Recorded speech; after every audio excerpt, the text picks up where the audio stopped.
Que Dios les bendiga, hermanos. Me da gusto de saludarles este día. Espero que se encuentren bien ustedes y toda su familia. Este anuncio es solamente para invitarles este domingo 14 de junio. Estaremos celebrando 30 años de existencia del Templo de la Hermosa y queríamos hacerle una invitación a todos los que gusten. Este domingo estaremos en el parqueadero de aquí de la iglesia a las 11:30 a 12:30 del mediodía para saludarles siempre y cuando guardando la distancia que se nos ha requerido por las autoridades.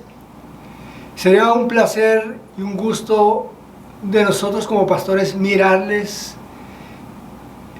pasar con su carro, su familia, siempre y cuando guardando la distancia. Todos son bienvenidos, hermanos. Estaremos una vez más de 11:30 de la mañana a 12:30 del mediodía. Y una vez más nos gustaría que haga un tiempo después de la predicación del domingo. Estaremos aquí yo y mi esposa y probablemente algunos de mis hijos.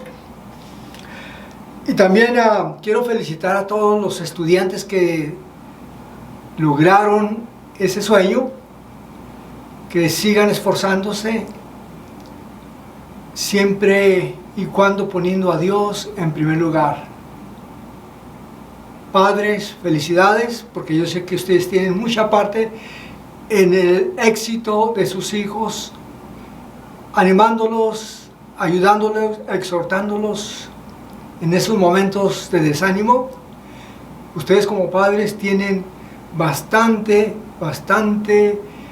en este asunto de que sus hijos se hayan graduado de la high school, de la universidad. Felicidades una vez más a todos y les esperamos a cada uno de ustedes. Que Dios les bendiga, que Dios les guarde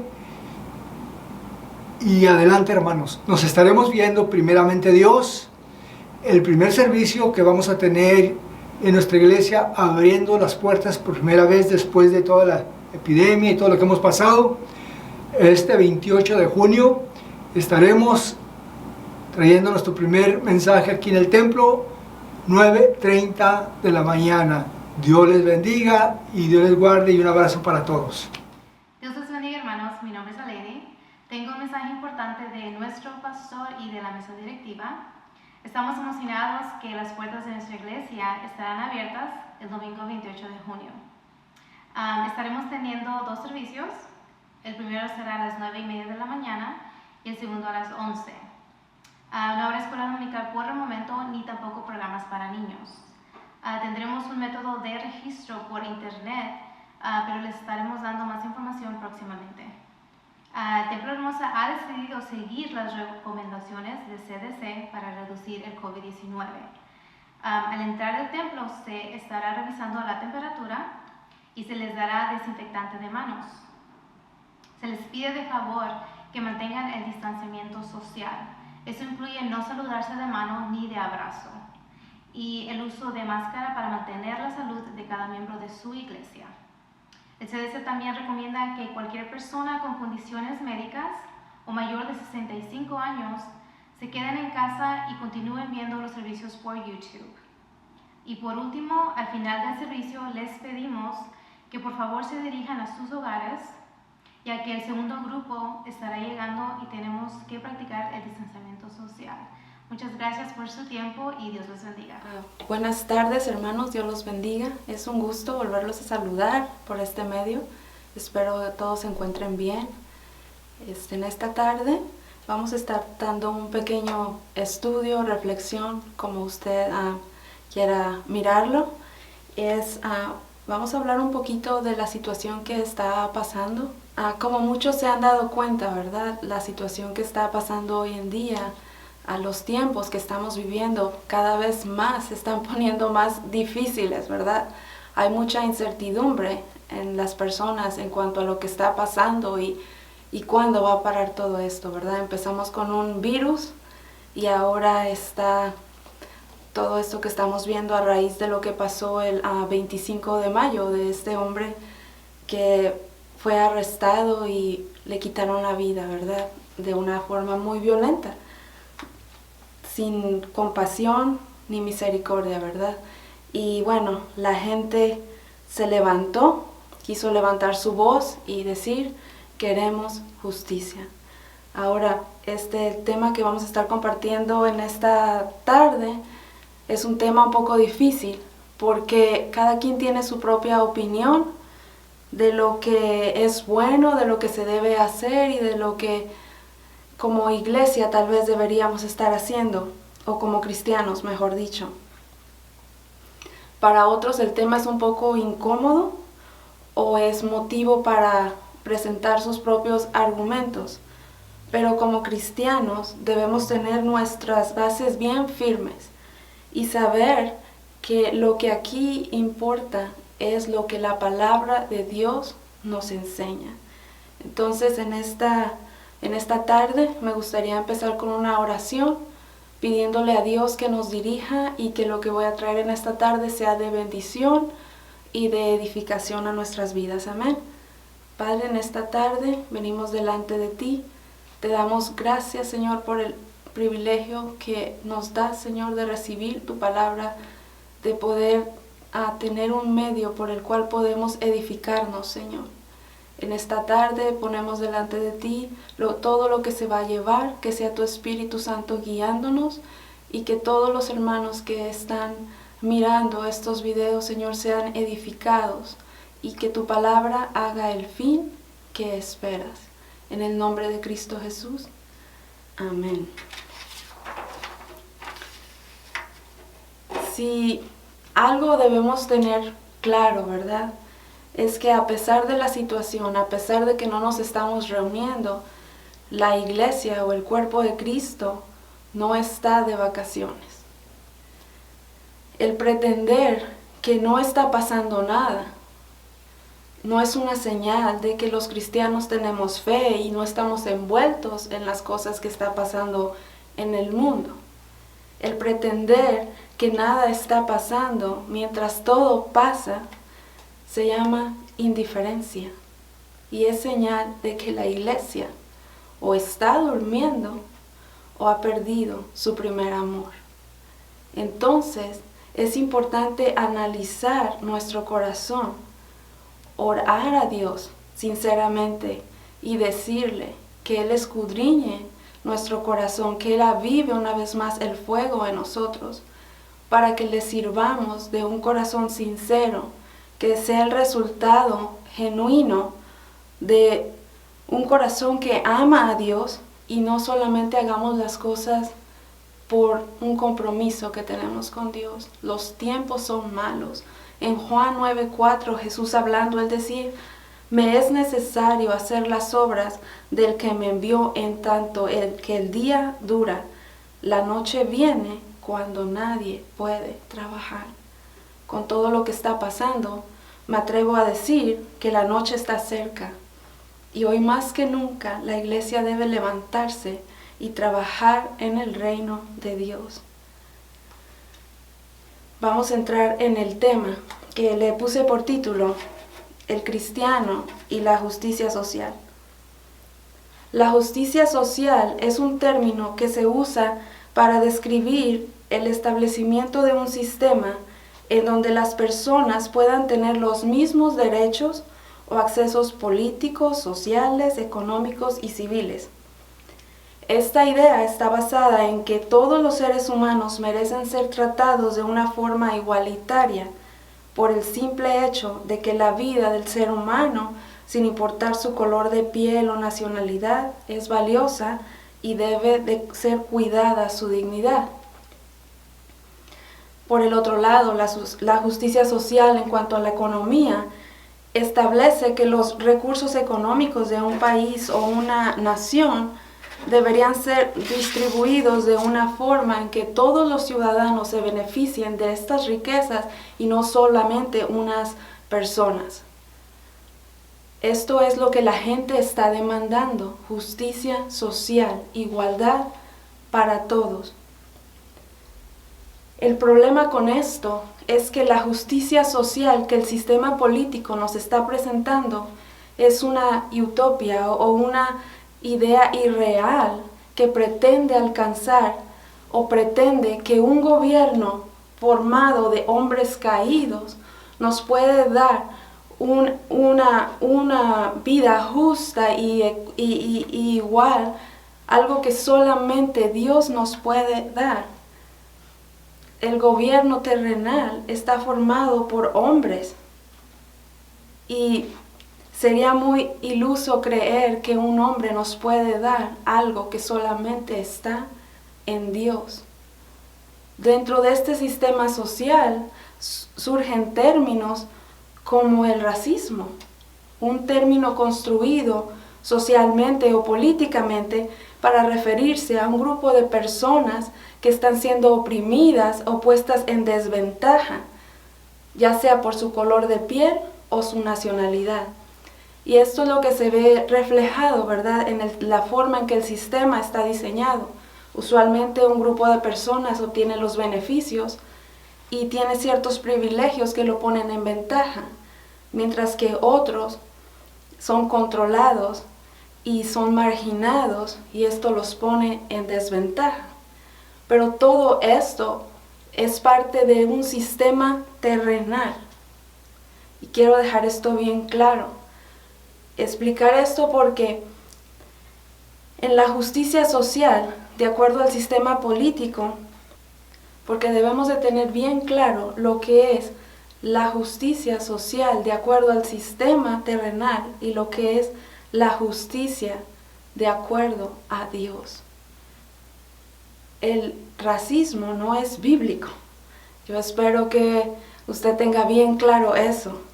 De acuerdo a la palabra de Dios que está en Génesis 1:26, dice que Dios creó al hombre a su imagen y semejanza. Ante Dios, todos los hombres somos iguales. Y el valor o la dignidad de cada ser humano está en esta verdad. Dice que en cada uno de nosotros mora o estamos diseñados a la imagen de Dios. Aunque a veces esa imagen está un poco distorsionada o mucho distorsionada por el pecado, aún así la imagen de Dios reside en el hombre y por esa razón la vida del hombre vale. Ahora, cuando vemos todo esto que está pasando, ¿verdad? Muchas veces nuestra pregunta como cristianos es, ¿qué debemos hacer nosotros? ¿Cuál es la posición que debemos tomar? Y lo más importante, ¿qué dice la Biblia sobre esto? Muchos opinan que la iglesia no está haciendo lo suficiente para mejorar nuestra sociedad. De hecho, se citan versos como Santiago 2:14 al 17, donde dice que la fe sin obras es una fe muerta, refiriéndose a que si vivimos un cristianismo que al final del día se limita solo a nuestras palabras y no estamos en verdad, no estamos haciendo nada. A raíz de esto han surgido muchos movimientos que buscan que los cristianos enfoquen sus esfuerzos y actúen de forma activa en demandar del gobierno el establecimiento de un sistema social donde las personas sean libres de la opresión y obtengan un nivel de vida igual y justo.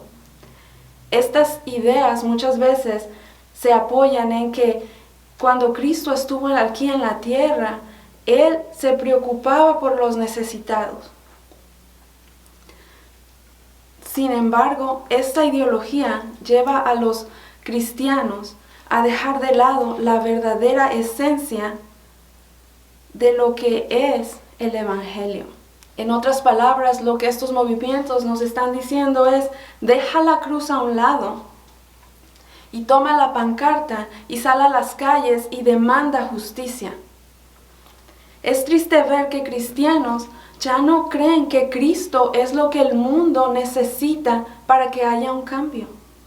Cristianos que piensan que es mejor salir a la calle y protestar que doblar rodillas y clamar a Dios por misericordia. Porque de cierta forma hay una frustración con el mensaje del Evangelio. Han quitado la mirada de Cristo y han puesto la mirada en el hombre. Pareciera que el mensaje de la cruz es muy pasivo y poco efectivo cuando vemos la realidad de lo que muchas personas viven día a día. Cuando vemos el dolor y las injusticias y nuestra respuesta simplemente es: tenemos que orar. Cristo te ama.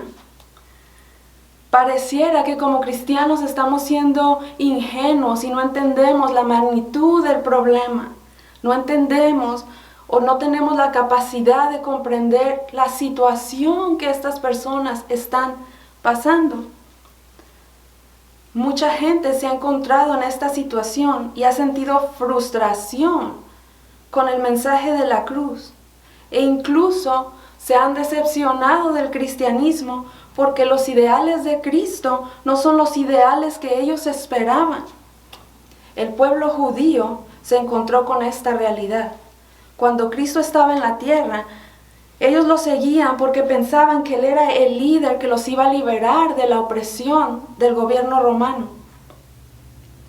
Y lo escuchaban, y lo seguían, y lo buscaban.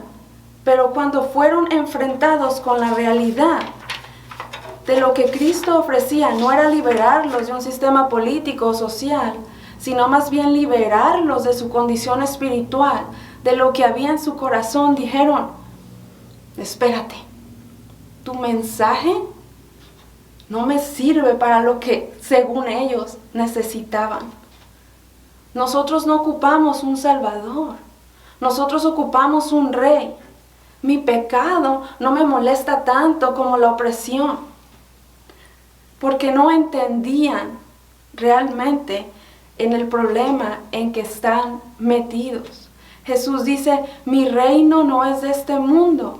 Yo vengo a dar libertad del alma, porque al final del día lo que vemos en el sistema social o político es la consecuencia de un pueblo que no teme a Dios y no ama a su prójimo. Y eso no se arregla cambiando leyes, sino cambiando el corazón. El pueblo judío, cuando ve que Jesús no era lo que ellos pensaban, dice: crucifícale, mátalo. No me sirve lo que me está ofreciendo. Porque muchas veces cuando nos vemos en ciertas situaciones pareciera que la palabra de Dios no es suficiente, pero en realidad la palabra de Dios, cuando es tomada por lo que es y quien la habla, tiene el poder de cambiar vidas, tiene el poder de levantar de la opresión, pero de la opresión desde adentro y no solamente lo de afuera, porque podemos vivir en un sistema libre. Mucha gente no está siendo oprimida de lo que está afuera, pero sin embargo lo que hay en su corazón no los deja vivir una vida en esa libertad.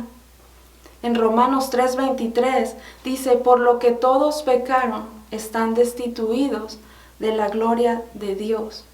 De acuerdo a la palabra de Dios, el problema del hombre no es social o político, sino espiritual. El problema radica en el corazón del hombre. Mateo 15:19. Vamos a ver lo que dice ahí.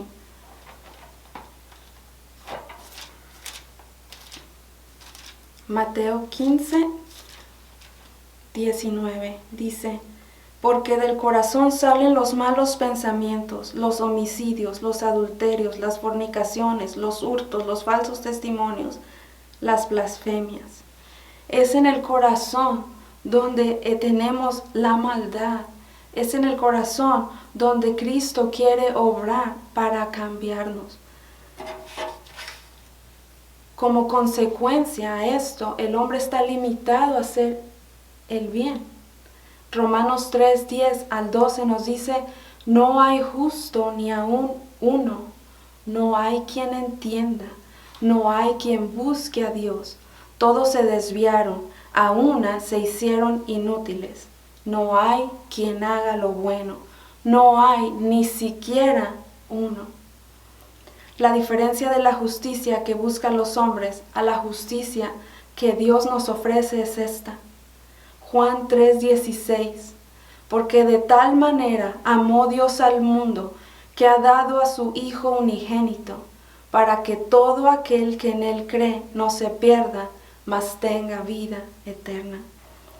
El mensaje de la cruz no se enfoca en establecer un sistema terrenal justo o igualitario, sino más bien se enfoca en el reconciliar a los hombres con Dios, devolviéndole así su identidad como hijos de Dios. De acuerdo a la palabra de Dios, el problema más grande de los hombres es que están en enemistad con Dios, están en pleito con Dios, porque sus deseos son conforme a su carne y no conforme a la voluntad de Dios para su vida. Y esto es un grave problema, un problema que el pueblo judío no comprendía. Fíjese lo que dice Romanos 8:13.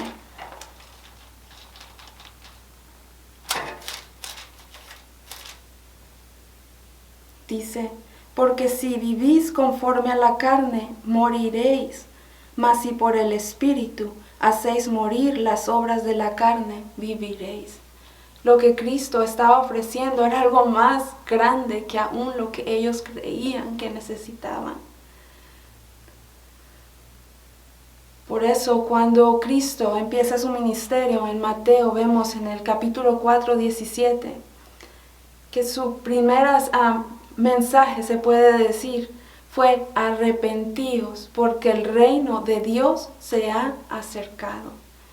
No hay justicia social más grande que un ser humano le pueda hacer a otro ser humano que el hablarle de lo que Cristo hizo por él en la cruz.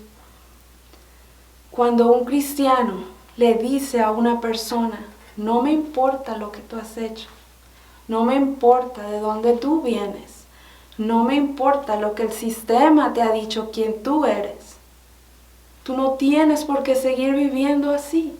Cristo murió por tus pecados y Él quiere darte vida y vida en abundancia. Cuando esa persona retoma su identidad como hijos de Dios, la justicia de Dios es cumplida, porque Él no quiere que nadie se pierda, sino que todos vengamos a la vida eterna. Y es lo más hermoso que le puede pasar a un ser humano. Es lo más hermoso que alguien puede experimentar. Si no me importa lo que el sistema, lo que está alrededor de mí, lo que la gente diga. Cristo dice que valgo y Él tiene un plan para mi vida y por fe voy a caminar, confiando que Él es quien dice quién es y Él va a hacer en mí lo que Él dice que va a hacer en mí. Dice la palabra de Dios en 1 de Juan 2:17 que el mundo y sus deseos pasan. Todo esto que vemos un día va a terminar. Dice, pero el que hace la voluntad de mi Padre permanece para siempre. Lo que el Señor nos ofrece es algo que trasciende. No se queda aquí, sino que va con nosotros a la vida eterna. El cristiano no tiene su confianza puesta en el gobierno o en la persona que está sentada en la Casa Blanca. El cristiano tiene su confianza puesta en Dios, porque dice su palabra en el Salmo 103:19, que Él está en su trono y Él reina sobre todos. Si hay alguien aquí, pero Dios está aquí y Él reina. Amén. Más aún, el cristiano espera con ansia la venida de Cristo, porque dice su palabra que cuando Él reine, todo lo que vemos hoy en día pasará. Apocalipsis 21:3-4, esto está hermoso y dice, y oí una gran voz del cielo que decía, el tabernáculo de Dios está ahora con los hombres, Él mora con ellos, ellos serán su pueblo y Dios mismo estará con ellos como su Dios. Enjuagará Dios toda lágrima de los ojos de ellos, y ya no habrá más muerte, ni habrá más llanto, ni clamor, ni dolor, porque las primeras cosas ya pasaron. Amén.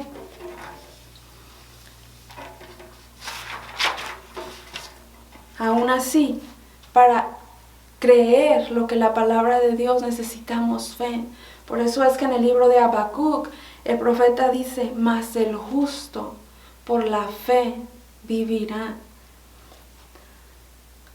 Entender esto nos da una visión más grande, porque nos damos cuenta que lo que Dios nos ofrece, que lo que Cristo nos ofrece, no es solo una mejor vida aquí en la tierra, pero es la certeza de la vida eterna. Algo que ningún gobierno nos puede ofrecer. Por el otro lado, ¿verdad? Y quiero ser clara también en esto, que el entender que el cristianismo o el evangelio se enfoca en tratar la condición del hombre o en restaurar la condición del hombre, en volverle a dar al hombre esa relación con Dios. No podemos dejar de lado que la palabra de Dios también nos habla de que tenemos la obligación los unos con los otros. Desde Génesis hasta Apocalipsis, Dios demanda de su creación que actuar con dignidad, respetar la vida, cuidar a los más vulnerables, practicar el derecho y abogar por aquellos que no pueden defenderse ellos mismos. A través de la palabra de Dios en el libro de Deuteronomio, Dios da leyes a su pueblo y les dice que cuiden de la viuda, del huérfano, del extranjero, del pobre. Y de hecho, en el libro de Mateo 25, del 31 al 46, el Señor lo pone las exigencias a un nivel aún más alto. Fíjese lo que dice Mateo 25, 31 al 46.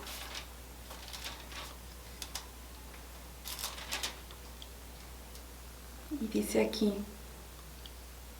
cuando el Hijo del Hombre venga en su gloria, y todos los santos ángeles con él, entonces se sentará en su trono de gloria, y serán reunidas delante de él todas las naciones, y apartará los unos de los otros, como aparta el pastor las ovejas de los cabritos, y pondrá las ovejas a su derecha, y los cabritos a su izquierda. Entonces el rey dirá a los de su derecha, venid, benditos de mi Padre, heredad el reino preparado para vosotros desde la fundación del mundo, porque tuve hambre y me diste de comer, tuve sed y me diste de beber, fui forastero y me recogisteis, estuve desnudo y me cubristeis, enfermo y me visitasteis, en la cárcel y viniste a mí. Entonces los justos le responderán diciendo, Señor, ¿cuándo te vimos hambriento y te sustentamos, o sediento y te dimos de beber? ¿Y cuándo te vimos forastero y te recogimos, o desnudo y te cubrimos? ¿O cuándo te vimos enfermo o en la cárcel y vinimos a ti? Y respondiendo el rey les dirá, de cierto os digo, que en cuanto lo hiciste a uno de estos, mis hermanos más pequeños, a mí lo hiciste.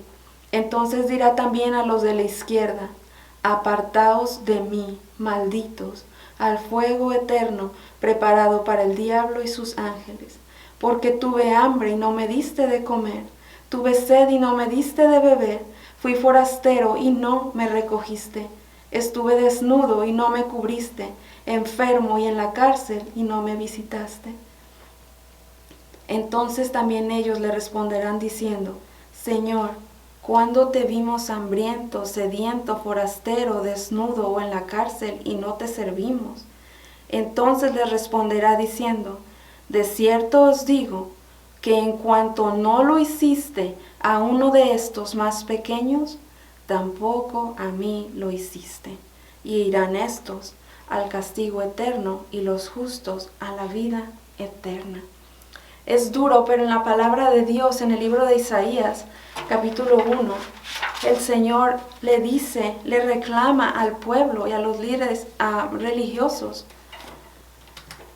que su relación con Él se había vuelto a simplemente prácticas que se limitaban al templo, y habían dejado de cuidar al necesitado, habían dejado de velar por la causa, habían dejado de alimentar al huérfano, a la viuda, al que tenía necesidad. Y el Señor les dice, ¿quién les dijo que yo no solamente quiero que vengan y traigan sacrificios y estén aquí? Dice, no es esto lo que yo quiero de nosotros. Dice, lo que yo quiero de ustedes es que hagan justicia y que defiendan la causa. En otras palabras, como cristianos, por una parte debemos de entender cuál es nuestra batalla y cuál es nuestro mensaje. Nuestro mensaje debe ser claro. No es simplemente justicia para un grupo de personas, sino arrepentidos porque el reino de los cielos se ha acercado. En Cristo está la solución. En Cristo hay vida y vida en abundancia. Por el otro lado, mientras que compartimos ese mensaje, debemos de también estar atentos a las necesidades que hay a nuestro alrededor, porque como dice en Santiago, si yo hablo de fe, pero veo a mi hermano que tiene hambre y no soy capaz de darle un taco de pan, ¿de qué estoy hablando? Entonces, una cosa no nos quita de la otra, pero debemos de pedirle a Dios que nos dé sabiduría para no caer y pelear batallas que no son de nosotros, sino esforzarnos para seguir peleando la buena batalla. Para terminar, Mateo 5:16 dice, vamos a ver aquí, dice Mateo 5:16. Dice, Mateo 5:16 dice, así alumbre vuestra luz delante de los hombres, para que vean vuestras buenas obras y glorifiquen a vuestro Padre que está en los cielos. Espero que esto nos ayude, ¿verdad?, a entender cuál es la batalla que nosotros estamos peleando, ¿verdad? Cada quien es libre de escoger qué batalla quiere y en dónde quiere poner su confianza y su fe. Pero el mundo te puede fallar, el gobierno te puede fallar, pero Cristo nunca nos va a fallar, amén. Sigamos esperando en Él. Dios me los bendiga.